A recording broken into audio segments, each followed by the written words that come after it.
Agora é oficial, Igor Coronado está acertando a rescisão do contrato no Al Ittihad da Arábia Saudita e sobram clubes brasileiros interessados na contratação do meio atacante. O vídeo de hoje do canal do Nicola traz bastidores dessa história e fala também sobre a briga do São Paulo com a CBF por uma indenização milionária referente a Dorival Júnior. Fala ainda sobre o Palmeiras, que já escolheu o novo estádio, enquanto o Allianz Parque não tem gramado adequado. Você tem ideia de qual é esse estádio? Falo também sobre o Corinthians, informação importante sobre o Timão e Mateuzinho. Para completar, o Grêmio sonhando com Tiquinho Soares, a verdade a respeito do futuro de Luiz Henrique, que é pretendido pelo Botafogo, uma boa e uma péssima notícia para o Vasco, as últimas de mercado, bastidores, finanças e muito mais. Antes de passar tudo isso, deixa eu só contar que todo esse vídeo tem um oferecimento de Aposta Real, o site que te dá até R$ 800 de bônus de boas-vindas. Para participar é simples, só pegar o link que está no comentário fixo e utilizar o código CNICOLA. Na tela com jogos dessa segunda e terça-feira por campeonatos estaduais. Logo mais, ainda nessa segunda-feira, tem Audax e Boa Vista, Campeonato Carioca, partidas 20h30, para mim, da Boa Vista. Também nessa segunda-feira tem Sport e Afogados da Engazeira, o Sport é amplo favorito. E na terça-feira, Campeonato Paulista Neoquímica Arena, 19h30, Corinthians e São Paulo. Será que o São Paulo quebra o tabu? Para mim, dá empate. E você gosta de futebol, curte dar seus pitacos? Então vem se divertir comigo na Aposta Real. Para participar é simples, clica no link que está no comentário fixo, já faz seu cadastro e não esqueça de usar o código CNICOLA para ter direito a esse bônus de boas-vindas que pode chegar até R$ 800. Combinado?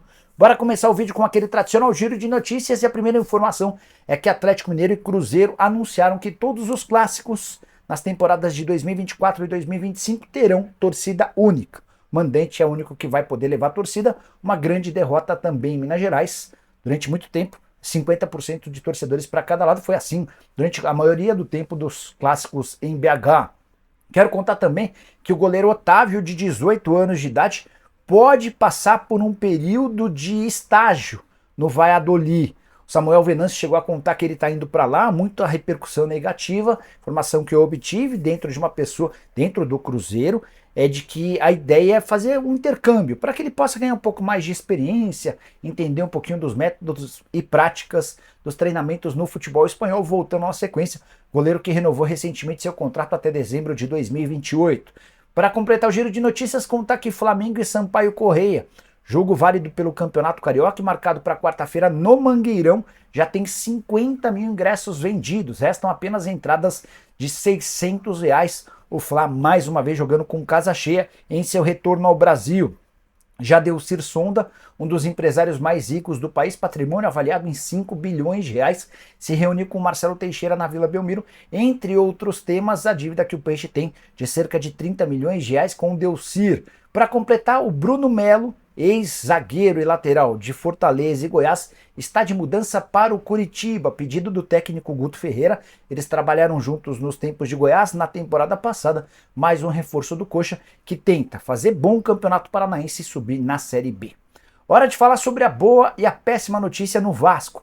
Quero começar com a boa. Verratti teve seu contrato prorrogado. O anúncio ainda não foi feito de forma oficial, mas o centroavante de 35 anos de idade, argentino, aceitou as condições. Seu novo vínculo se encerra em dezembro de 25 e se ele na próxima temporada jogar pelo menos 60% das partidas, tem seu contrato estendido até dezembro de 2026. Por conta da renovação, ele vai garantir um bom aumento salarial, algo justo para alguém que na temporada passada, em 21 jogos, marcou 10 gols e foi absolutamente decisivo na luta contra o rebaixamento na Série B. A má notícia diz respeito a Paulinho, volante que apareceu na temporada passada, muito bom reforço, peça importante. Ele acabou sofrendo um rompimento no ligamento cruzado anterior do joelho direito no jogo contra o Bangu, período de recuperação de 8 a 10 meses. Essa é a notícia ruim. O Vasco não vai poder contar com um dos seus principais jogadores durante praticamente toda a temporada. Quero falar agora sobre Luiz Henrique, ex-atacante do Fluminense, pertence ao Betis, da Espanha, e tem negociações com o Botafogo. Quero dar uma atualizada para vocês sobre o que está rolando nesse momento. Antes de gravar o vídeo, conversei com uma pessoa do staff do LH e ouvi que o Luiz Henrique não fechará com o Botafogo em hipótese alguma se o contrato firmado for com o Botafogo. Nada contra o clube. É que a ideia dele é continuar na Europa. ele aceitaria jogar no Botafogo se fosse para ficar por 6 meses. A ideia inicial, quando ele foi procurado pelo John Textor e companhia, é de que ele se acertasse com o Lyon. Como o Lyon nesse momento não tem vaga para estrangeiros, ele ficaria até a metade do ano no Botafogo e voltaria para o futebol europeu em julho. Diante desse cenário, o Luiz Henrique concordou, mas na hora de assinar o contrato já está tudo certo entre John Textor e Betis, compra de 16 milhões de euros mais 4 milhões de euros em bônus, houve uma mudança e apresentaram ao Luiz Henrique um contrato para ele assinar com o Botafogo, contrato de 5 temporadas. E essa pessoa próxima ao Luiz Henrique me assegurou que ele não vai assinar com o Botafogo. Se essa for a condição do negócio, ela vai ser desfeita, até porque o Luiz Henrique voltou a jogar, tem sido titular e peça importante no clube espanhol.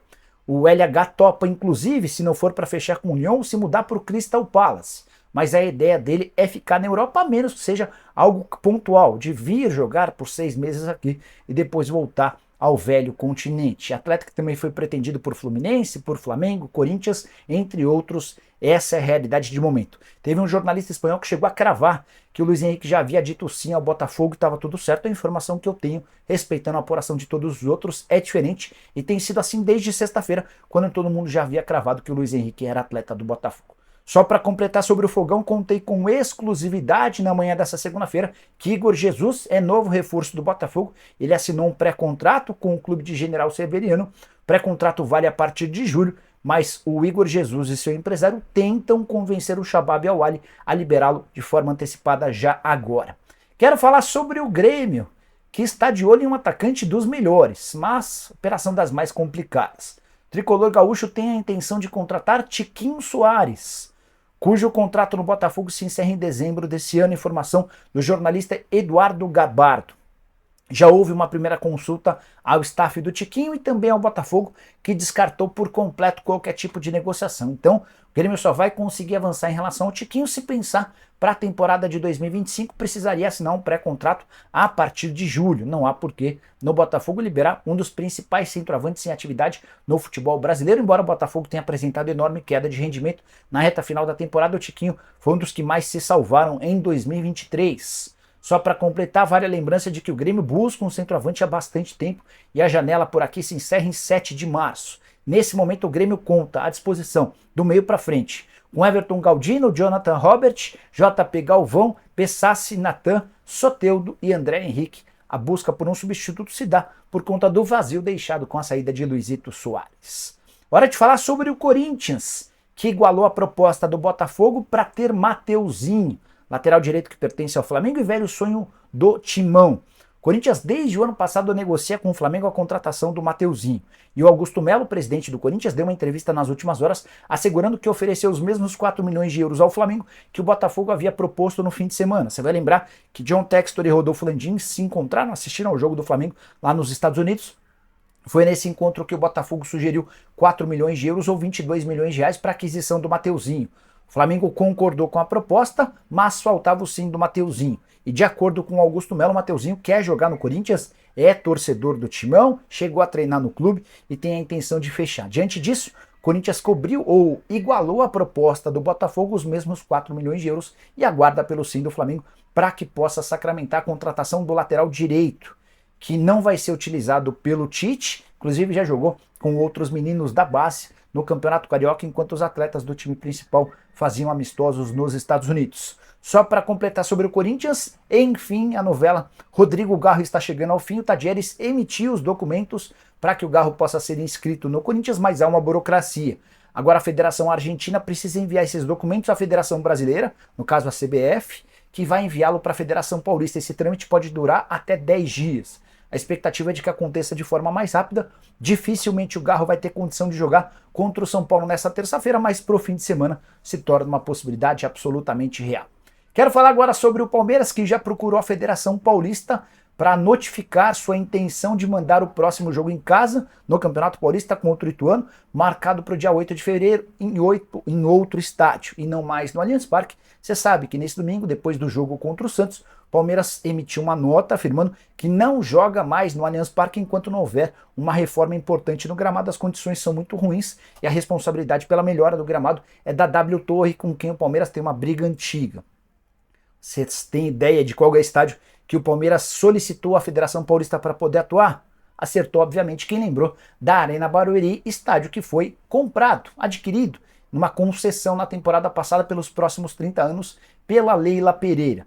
Para o torcedor do Palmeiras, essa mudança é muito ruim. Você vai ter que sair do Allianz Parque para ir para a Arena Barueri. Para o time também, afinal de contas, o estádio do Palmeiras é muito mais agradável ao time do que a Arena Barueri. Mas para a Leila Pereira pode ser um bom negócio, afinal de contas, estamos falando de um patrimônio das empresas dela que vai ganhar muito mais visibilidade com o Palmeiras dentro de campo. Importante contar que o Palmeiras ou a Leila Pereira assegura que não vai fazer qualquer cobrança de aluguel ou qualquer coisa do tipo. Os custos vão ser apenas os operacionais da partida, aqueles descontos básicos. E o Palmeiras vai ter de se virar com a Arena Barueri enquanto não houver uma solução para esse impasse no gramado do Allianz Parque. Só para arrematar, vale a lembrança de que a Arena Barueri passaria nos próximos dias por mudança no gramado. O gramado natural daria lugar a um gramado sintético bancado pela Leila Pereira. Essa troca de gramado vai acontecer mais para metade do ano, quando o Palmeiras puder voltar a jogar no Allianz Parque. Só para completar, o Verdão chegou a afirmar na sua nota divulgada nesse domingo que não descarta recorrer à justiça para pedir a interdição do Allianz Parque. Dessa maneira, a W Torre teria prejuízo, porque não poderia receber uma série de eventos por lá. Ah, só mais uma. Contar que Atuesta está de saída do Palmeiras. Atleta que custou bastante dinheiro, cerca de 5 milhões de euros, não foi aproveitado ou foi muito mal aproveitado, nem foi para o banco de reservas contra o Santos, está voltando para o Los Angeles FC, mas por empréstimo não compra, mais um prejuízo causado por contratações recentes ruins feitas pelo Verdão. Quero falar agora sobre o São Paulo, que está cobrando uma fortuna da CBF pela quebra do contrato de Dorival Júnior. Informação importante divulgada pela Folha nas últimas horas dá conta que o São Paulo entende ter direito a 4 milhões e meio de reais pela quebra do contrato entre Dorival Júnior e São Paulo. Já havia contado para vocês que a previsão da quebra era de 3 meses de salário, 1 milhão e meio de reais por mês, vezes 3, 4 milhões e meio. São Paulo também cobra da CBF 1 milhão de reais o valor gasto para tirar o Thiago Carpini do Juventude. Esse era o valor da multa rescisória em Caxias do Sul. Para completar, o São Paulo ainda se entende no direito de ficar com mais 3 milhões de reais como indenização por danos causados pela escolha da CBF. Dorival Júnior substitui o Fernando Diniz à frente da seleção brasileira. A CBF já concordou em pagar os 4 milhões e meio de reais previstos na multa, 1 milhão de reais para tirar o Carpini do Juventude, mas se recusa a pagar os outros 3 milhões de indenização por danos causados pela saída do Dorival. Isso vai ser debatido internamente. A relação do Júlio Casares com o Edinaldo Rodrigues é boa, tendência é que exista um entendimento nos próximos dias, e o São Paulo já tem assegurados pelo menos 5 milhões e meio de reais. Só para completar, Júlio Casares em evento nessa segunda-feira, evento que divulgou ou confirmou a canalização do córrego que passa debaixo do estádio do São Paulo. Prefeitura e governo vão gastar 400 milhões de reais. Nesse evento, o presidente do São Paulo afirmou que, além do Muricy Ramalho, outros funcionários do São Paulo foram convidados pelo Dorival Júnior para trabalhar na seleção e todos disseram não.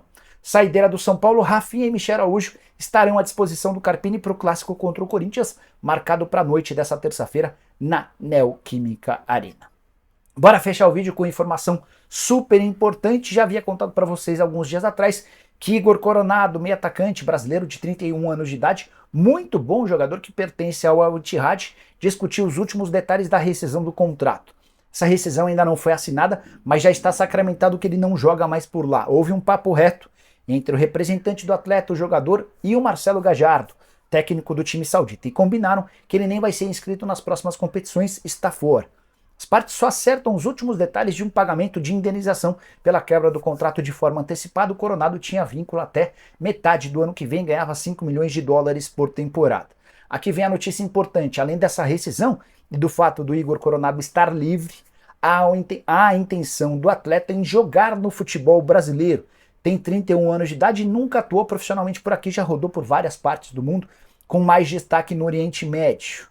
Diante desse cenário, é plausível imaginar que o Igor Coronado seja anunciado nos próximos dias como reforço de um clube brasileiro. O Rafael Brandino, seu empresário, me assegurou que praticamente todos os clubes grandes já haviam entrado em contato antes mesmo da oficialização da rescisão. Quando era apenas um rumor, os clubes já buscaram informações. Contei para vocês que um dos maiores interessados era o Corinthians, com quem Rafael Brandino tem excelente relação. O Brandino, que é o empresário do atleta, é corintiano fanático e muito amigo do grande responsável pelo Cifute, pelas contratações o Thiago Gasparino, então dá para dizer que o Corinthians pode até sair em vantagem nessas tratativas. Prometo ficar de olho e qualquer novidade conto para vocês.